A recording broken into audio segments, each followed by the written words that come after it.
Hello বন্ধুরা, সকলে কেমন আছো? আজকের হলো চতুর্থী। আর চতুর্থীর দিন ঠাকুর দেখতে দেখতে সোজা চলে গেলাম দেশপ্রিয় পার্কে। আর দেশপ্রিয় পার্কের এবছরের থিম হলো ভুবনেশ্বরী। ভুবনেশ্বরী কিন্তু মা দুর্গারই আরেক রূপ।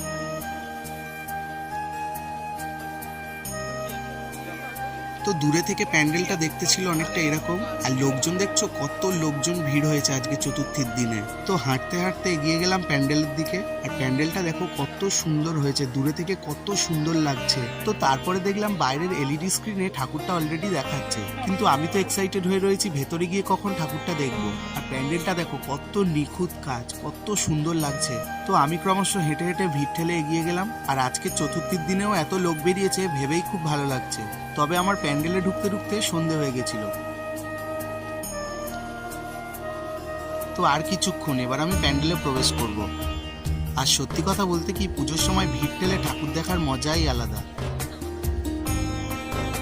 তো আমি প্যান্ডেলের ভেতরে ঢুকে দেখলাম যে প্রচুর লোক ফটো তুলছে।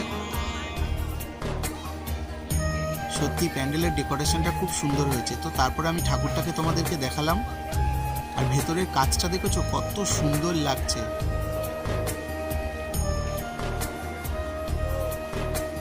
আর উপরের ঝাড়বাতিটা দেখো কত সুন্দর। আর এই হলো প্রতিমা। দেখছো ঠাকুরের প্রতিমাটা কত সুন্দর দেখতে লাগছে। সত্যি সারা বছর অপেক্ষা করা সার্থক হলো। আমি ঠাকুরটাকে একটু জুম করে তোমাদেরকে দেখানোর চেষ্টা করলাম।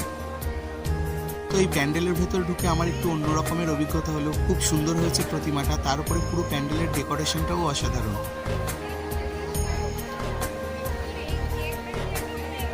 তো ভিডিওটা কেমন লাগলো তোমরা একটা কমেন্ট করে জানিও। আর ভিড়ের মধ্যে আমার অবস্থা খুব খারাপ হয়ে গেছিল। টাটা, বাই বাই, সকলে ভালো থেকো, সকলকে শুভ চতুর্থী।